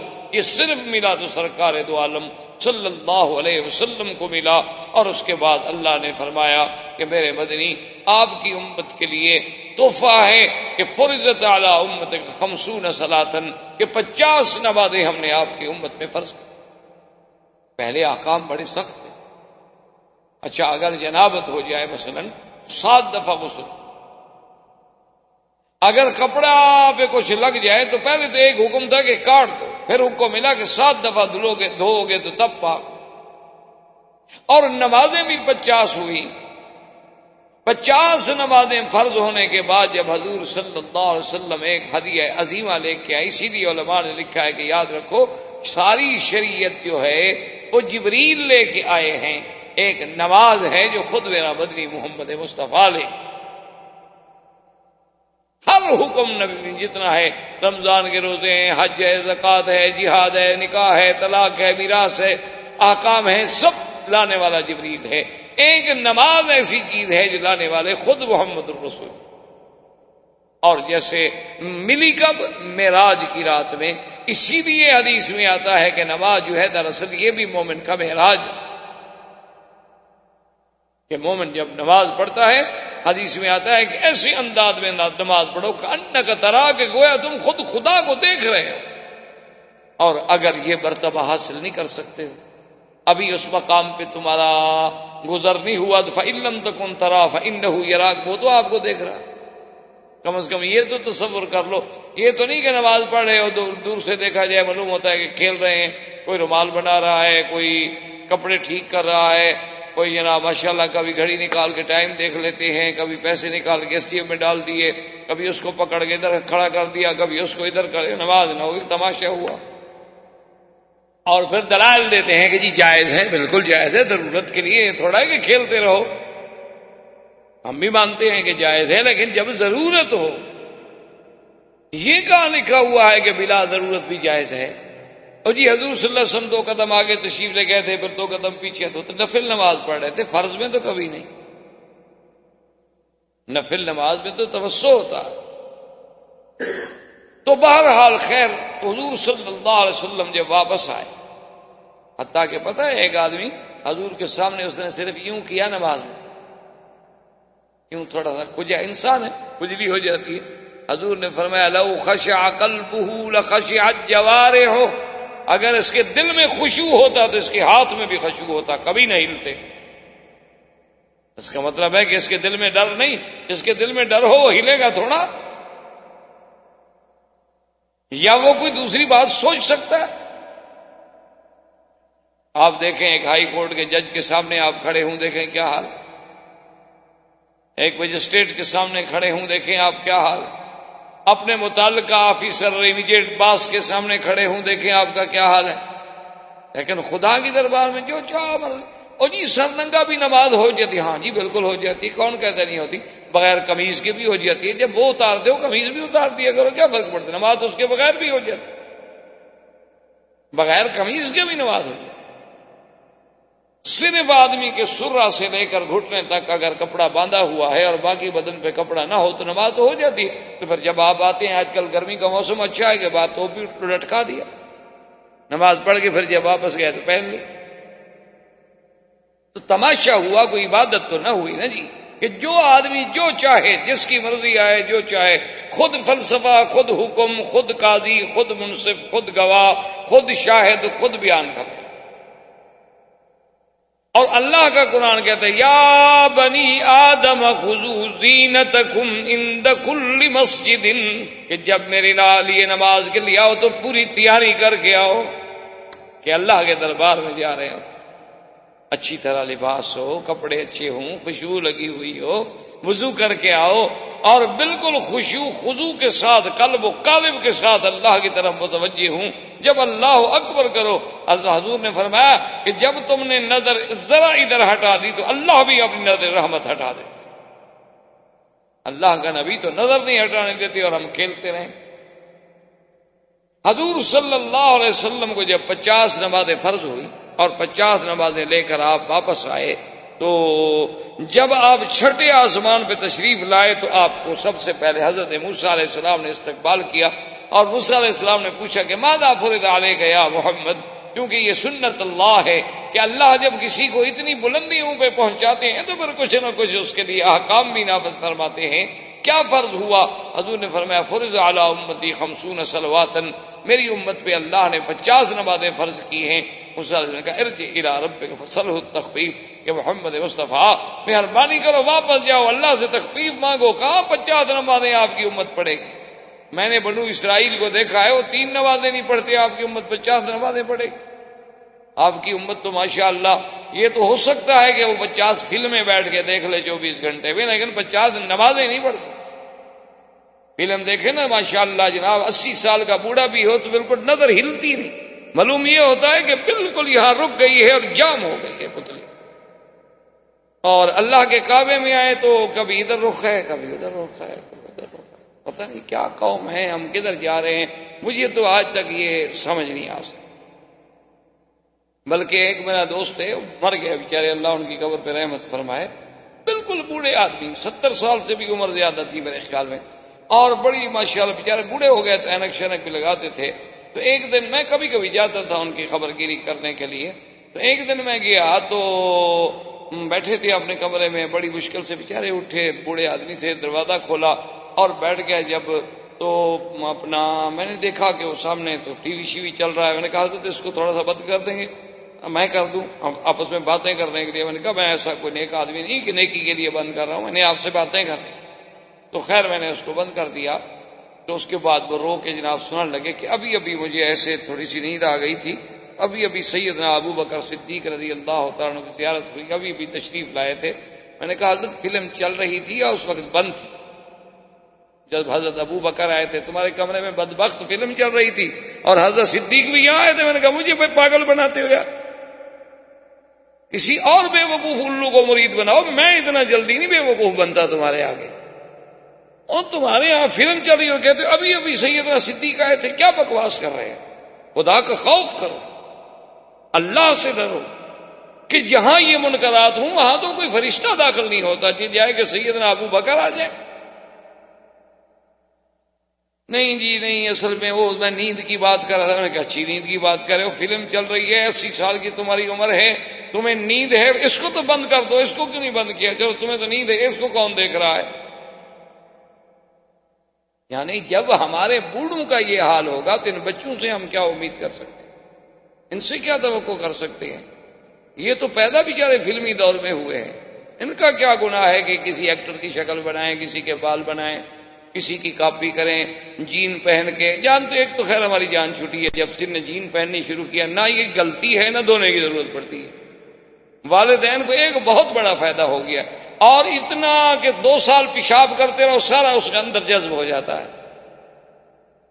ایسا عذاب کا کپڑا اللہ نے ان کے گلے میں ڈالا ہے, ماشاء اللہ مبارک ہو ان کو کہ والدین خرچے سے چھوٹ گئے, اور جوں پرانی ہوتی جائے فیشن بنتا جائے, اور جتنے سوراخ زیادہ ہو جائیں اتنے آپ ماڈرن ہو گئے. عجیب عذاب ہے اللہ کا ان قوموں پر, اور بڑے فخر سے چلتے ہیں. اب تو لڑکیاں پہنتی ہیں ماشاءاللہ جی, اب تو ہم اور زیادہ ترقی کر رہے ہیں. انا للہ و انا الیہ راجعون. اس کے علاوہ ہم کچھ نہیں کر سکتے اور ہمارے بس میں. تو حضور صلی اللہ علیہ وسلم سے موسیٰ علیہ السلام نے کہا کہ حضور یہ 50 نمازیں کہاں پڑھیں گے, آپ جائیں. حضور واپس گئے, اللہ نے فرمایا اچھا 10 معاف. پھر آئے کہ بھئی اب تو 40 ہو گئی ہیں. انہوں نے کہا نہیں حضور ارجع الی ربک, پھر معافی مانگے, 40 بھی ادا نہیں ہو سکتی.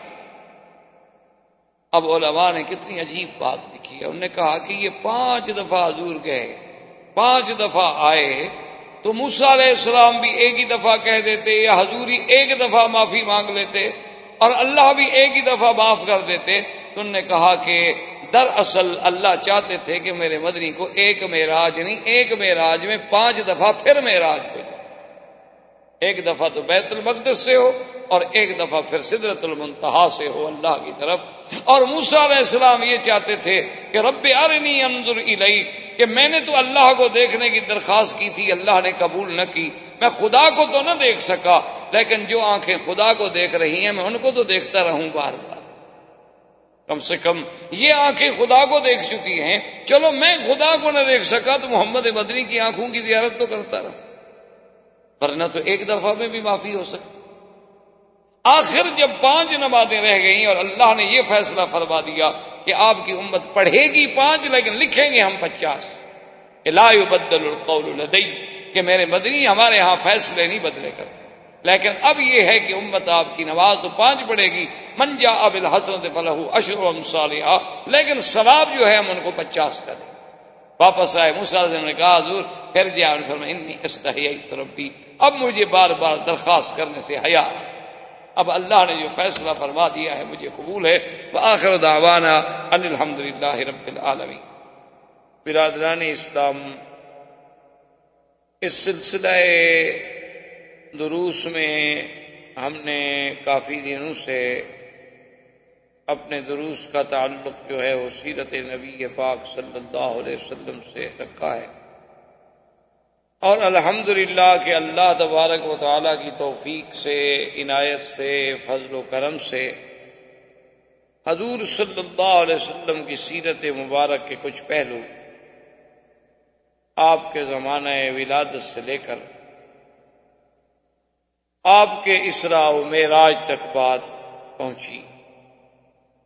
اصل بات تو بہرحال یہ واضح ہے کہ اگر ہم ساری دنیا کی زبانیں, ساری دنیا کی کلمیں, ساری دنیا کے عقول و افکار اکٹھے کریں, حضور صلی اللہ علیہ وسلم کی سیرت کا بیان نہیں مکمل ہو سکتا. یہ تو ہماری خوش نصیبی ہوتی ہے کہ ہمیں بھی اس میں کچھ حصہ نصیب ہو جائے. جیسے ایک بڑا تاریخی واقعہ ہے کہ جب سیدنا یوسف علیہ السلام مصر کی منڈی میں نیلام ہو رہے تھے تو ایک بڑھیا عورت جو تھی وہ بھی آ رہی تھی اور تھوڑے سے سود کا چیزیں جو تھیں وہ اس کے پاس تھی. کسی نے پوچھا کہ بیوی تم کہاں جا رہی ہو اس منڈی میں؟ یہ تو غلاموں کی منڈی ہے، یہاں تو غلام فروخت ہوتے ہیں، یہاں تو شاہوں کا کام ہے، بادشاہوں کا، امیروں کا، غنیوں کا. تو اس نے کہا میں نے سنا ہے کہ یوسف علیہ السلام جو ہے وہ نیلام ہو رہے ہیں. تو انہوں نے کہا عجیب بات کر رہی ہو، تمہیں تو عام غلام خریدنے کی طاقت نہیں ہے، اچھی جائے کہ تم یوسف علیہ السلام کی خریدار بنو. اس نے کہا بیٹا مجھے پتا ہے کہ میں نہیں خرید سکتی، میرے پاس کہاں دولت، کہاں پیسے، کہاں طاقت، لیکن کم از کم خریداران یوسف میں ہمارا نام تو لکھا جائے. تو اصل بات یہ ہوتی ہے کہ جب آدمی سیرت پاک بیان کرے یا سنے تو ہماری صرف خوش نصیبی اتنی ہوتی ہے کہ چلو ہمارا نام بھی اس صف میں، اس قطار میں شمار ہو گیا. ورنہ سیرت پاک رسول صلی اللہ علیہ وسلم تو اگر ساری دنیا بھی رد اللسان ہو جائے تو سیرت کا ایک باب بھی پورا نہیں ہو سکتا. تو ہم سیرت کے دروس میں اس مقام پہ پہنچے تھے کہ حضور صلی اللہ علیہ وسلم جب بیت المقدس میں تشریف لے آئے اور آپ نے وہاں پر جتنے اللہ کے نبی، اللہ کے رسول، اللہ کے پیغمبر ہیں ان سب کو آپ نے نماز پڑھائی. تو اسی سے ایک بات یہ یاد رکھیں کہ یہ نماز ہے یا روزہ ہے یہ پہلی شرائع میں بھی موجود تھا، یہ حضور صلی اللہ علیہ وسلم کی شریعت میں نہیں ہے. یہ ابتدائی شریعت میں سیدنا نوح علیہ السلام، سیدنا ابراہیم الخلیل علیہ السلام، سیدنا موسیٰ علیہ السلام ہر زمانے میں یہ بات موجود. کیونکہ اگر یہ بات نہ ہوتی تو نماز تو معراج میں ملی ہے، تو پہلے حضور صلی اللہ علیہ وسلم کیسے نماز پڑھاتے؟ تو صاف بات ہے کہ نماز پہلے موجود تھی اور حضور علی ملت ابراہیم علیہ السلام عبادت فرماتے تھے. تو ایک تو لقاء انبیاء اور دوسرا مقام شرف جو ملا وہ تھا امامت انبیاء، کہ حضور صلی اللہ علیہ وسلم کو امام الانبیاء والمرسلین بنایا گیا. اور یہ بات واضح ہے کہ امام اسی کو ہی بنایا جاتا ہے جو افضل ہو. ہاں یہ الگ بات ہے کہ کبھی کبھی مفضول بھی امام بنتا ہے، ورنہ قاعدہ جو ہے اصولی اور اساسی کہ وہ امام بنے گا جو سب سے زیادہ علم والا ہوگا، سب سے زیادہ تقوی والا ہوگا، سب سے زیادہ شان والا ہوگا. تو حضور صلی اللہ علیہ وسلم نے امامت کرائی. اور اسی بیت المقدس میں حضور صلی اللہ علیہ وسلم نے جب پانی کی خواہش کا اظہار فرمایا تو آپ کے سامنے 3 برتن پیش کیے گئے. بعض روایات میں یہ ہے کہ 2 برتن پیش کیے اور بعض روایات میں یہ ملتا ہے کہ 3 برتن پیش کیے گئے. ایک میں تو شراب تھی اور ایک میں دودھ تھا اور ایک میں عام پانی تھا. اور ایک روایت میں یوں بھی آتا ہے کہ ایک میں شراب تھی، ایک میں شہد تھی اور ایک میں دودھ تھا. بہرحال حضور صلی اللہ علیہ وسلم کے سامنے یہ چیزیں پیش کی گئیں تو حضور صلی اللہ علیہ وسلم نے آپ نے دودھ کو اختیار فرمایا اور باقی برتن جو تھے وہ واپس کر دیے. تو جبریل علیہ السلام نے حضور کو مبارک پیش کی کہ یا رسول اللہ صلی اللہ علیہ وسلم آپ کو مبارک ہو کہ اخترت الفطرت، کہ آپ نے وہ چیز چنی ہے جو انسان کی فطرت سے تعلق رکھتی ہے. اگر خدا نہ خواستہ آپ شراب والا برتن لے لیتے تو غوت امتوں کا، آپ کی امت تو پوری کی پوری گمراہ ہو جاتی اور ڈوب جاتی. لیکن آپ نے دودھ کو اختیار فرمایا ہے اور دودھ جو ہے یہ انسان کی فطرت سے تعلق رکھتا ہے. اسی لیے یہ اتنی بڑی نعمت ہے کہ اللہ تبارک و تعالیٰ نے بچے کے پیدا ہونے کے بعد اس کے لیے جو غذا تجویز فرمائی ہے وہ دودھ ہے. ورنہ اللہ قادر تھے اور غذائیں بھی دنیا میں ہو سکتی تھی. اور اسی لیے میرے آقا سرکار دو عالم صلی اللہ علیہ وسلم کی حدیث مبارک ہے کہ جب کوئی آدمی آپ کو دودھ پیش کرے تو انکار نہ کرے، اس کو رد نہیں کیا جاتا. ایک خوشبو ایسی چیز ہے کہ کوئی آپ کو ہدیہ کرے تو آپ اسے رد نہیں کر سکتے، اور ایک دودھ ایسی نعمت ہے کہ اگر کوئی آدمی آپ کو پیش کرے تو آپ اس کو رد نہیں کر سکتے، اس کو ٹھکرا نہیں سکتے۔ ہاں یہ بات یاد رکھیں کہ بعض اوقات آدمی پہلے پی چکا ہے، اب وہ نہیں پی سکتا، یا بعض اوقات انسان کے بیماری ہے، کوئی تکلیف ہے جس میں دودھ سے ڈاکٹر نے منع کیا ہوا ہے، لیکن پھر بھی لے لے اس کے ہاتھ سے، اور لینے کے بعد تھوڑا سا ایک بوند لے کے رکھ دے تاکہ حضور صلی اللہ علیہ وسلم کی سنت پہ عمل ہو جائے کہ یہ ایک ایسی نعمت ہے کہ جسے ہم رد نہیں کر سکتے۔ اسی لیے بی بی ام سلمہ فرماتی ہیں رضی اللہ تعالی عنہا کہ جب حجۃ الوداع کے موقع پر حضور صلی اللہ علیہ وسلم تشریف لائے تو عرفات کے دن بی بی صاحبہ فرماتی ہیں کہ ہم اس مسئلے کو سمجھنا چاہتے تھے کہ کیا آج حضور کا روزہ ہے یا نہیں ہے، کیونکہ یوم عرفات کا روزہ جو ہے یہ بہت بڑا ثواب ہے۔ صحیح حدیثوں میں موجود ہے کہ جو آدمی یوم الوقوف عرفات والے دن روزہ رکھے تو اس کے 1 سال گزشتہ کے اور 1 سال آنے والے کے گناہ معاف ہو جاتے ہیں۔ تو اب دیکھنا یہ تھا کہ جب اتنی بڑی فضیلت ہے تو کیا حج کے دن حضور صلی اللہ علیہ وسلم نے عرفات پہ روزہ رکھا ہے کہ نہیں رکھا ہے؟ تو بی بی صاحبہ کیونکہ انبیاء علیہ السلام کی ازواج مطہرات تھیں، اللہ نے انہیں علم بھی دیا تھا، اب حضور سے پوچھنا جی آپ روزے سے ہیں کہ نہیں ہیں یہ بے ادبی میں شامل تھا۔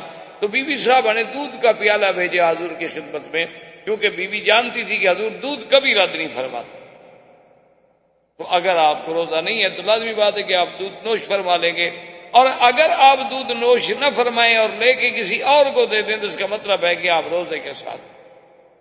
تو حضور صلی اللہ علیہ وسلم اپنی اونٹنی پر تھے، اور جب وہ دودھ کا پیالہ مبارک پیش کیا گیا تو حضور نے لے لیا اور پی لیا، تو سب صحابہ نے دیکھ لیا کہ حضور صلی اللہ علیہ وسلم روزے کے ساتھ نہیں ہیں، کیونکہ آپ نے دودھ نوش فرما لیا ہے۔ تو اسی سے پھر محدثین نے اور فقہاء نے مسئلہ نکالا کہ عرفات کا روزہ رکھنا بہت بڑی فضیلت ہے، لیکن اگر آدمی حج کر رہا ہو تو اس کے لیے نہ رکھنا زیادہ افضل ہے، کیونکہ حضور صلی اللہ علیہ وسلم نے خود عرفات کے دن روزہ نہیں رکھا۔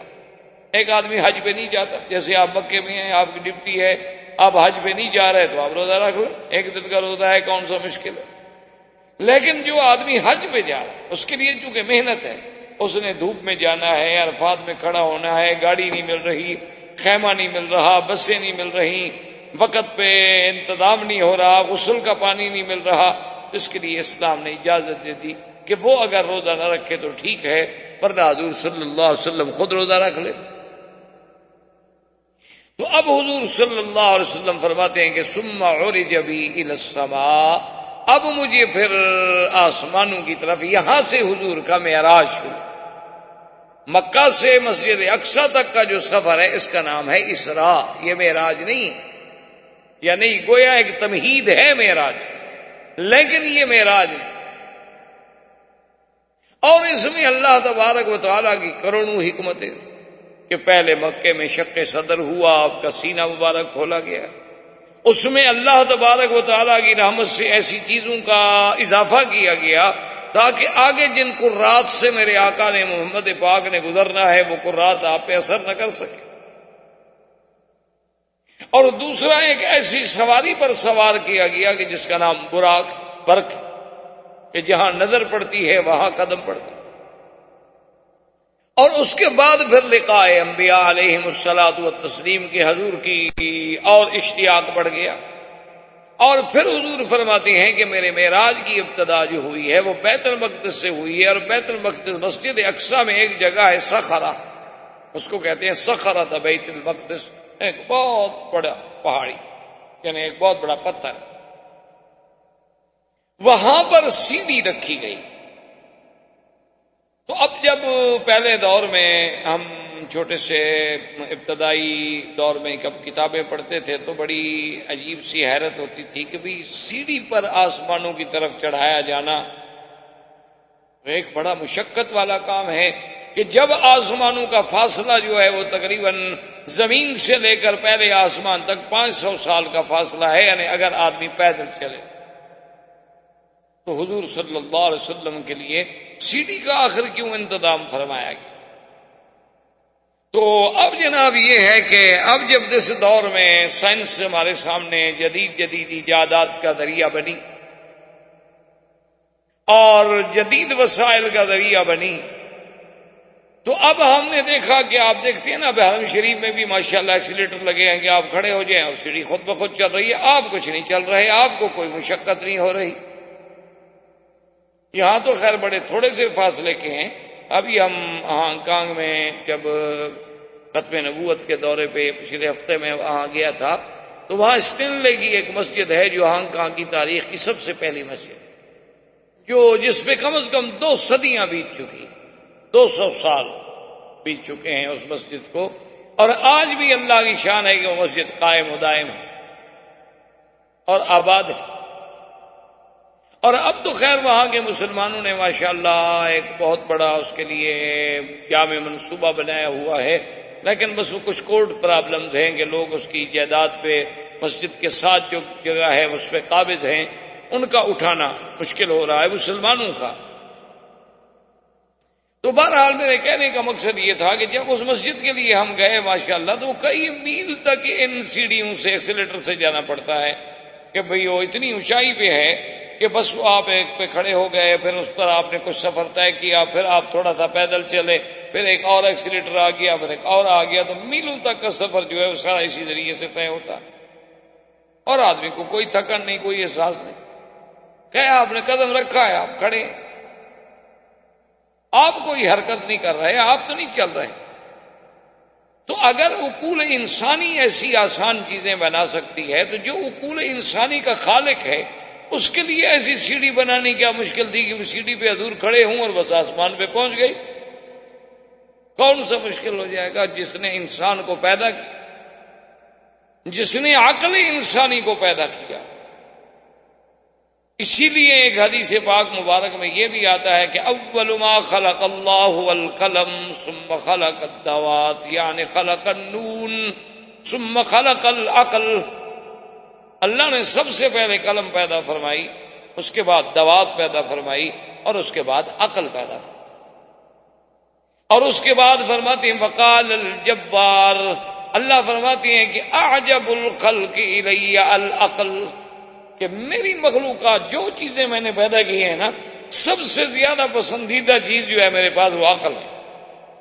اور اس کے بعد اللہ فرماتے ہیں وعزتی وجلالی لأکملنک من احببت ولانکسنک من ابغضت۔ اللہ نے فرمایا کہ اے عقل، میں نے تمہیں پیدا کیا ہے، مجھے اپنی عزت و جلال کی قسم ہے کہ جو مجھے محبوب ہوگا میں اس کو کامل العقل بنا دوں گا، اور جس سے مجھے ناراضگی ہوگی میں اس کا عقل چھین دوں۔ اسی لیے میرے آقا سرکار دو عالم، سرکار دو جہاں، رحمت للعالمین صلی اللہ علیہ وسلم نے فرمایا اکملہم عقلا اتواہم للہ، کہ سب سے کامل عقل کی نشانی کیا ہے؟ جو سب سے زیادہ اللہ کا فرما بردار ہو، جو سب سے زیادہ اللہ کے فرمان پہ چلنے والا ہے، مانا اس کا عقل سب سے زیادہ۔ اسی لیے یعنی آپ حیران ہوں گے کہ علماء قرآن و سنت کا یہ فیصلہ ہے کہ کافر جو ہے اس کا عقل نہیں ہوتا۔ آپ کے لیے تو خیر یہ نئی بات ہوگی کیونکہ آپ نے تو سب کچھ علمی کافروں سے پڑھا ہے، آپ کہیں گے ان کا کیسے عقل نہیں ہوتا؟ آپ کی تو ساری کتابیں ان کی لکھی ہوئی۔ تو اصل بات یہ ہے کہ یہ قرآن کا فیصلہ ہے اور نص قطعی ہے کہ قیامت والے دن جب کافروں کو جہنم میں ڈالا جائے گا اور ان کو ملائکہ کہیں گے کہ بدبختو تم جہنم میں جا رہے ہو، تمہارے پاس کوئی ڈرانے والا نہیں آیا، قالوا لو كنا نسمع او نعقل ما كنا في اصحاب السعیر، تو کافر کہیں گے کہ ہائے کاش ہم نے ان آنے والوں کی بات سنی ہوتی یا کچھ عقل سے کام لیا ہوتا تو ہم آج جہنم میں نہ ہوتے۔ تو لہذا جو جہنمی ہے، جو کافر ہے، وہ عقل والا کیسے ہو سکتا؟ احباب کرام، اس کے بعد اب آپ اس مبارک سلسلے کی CD نمبر 12 سماعت فرمائیں۔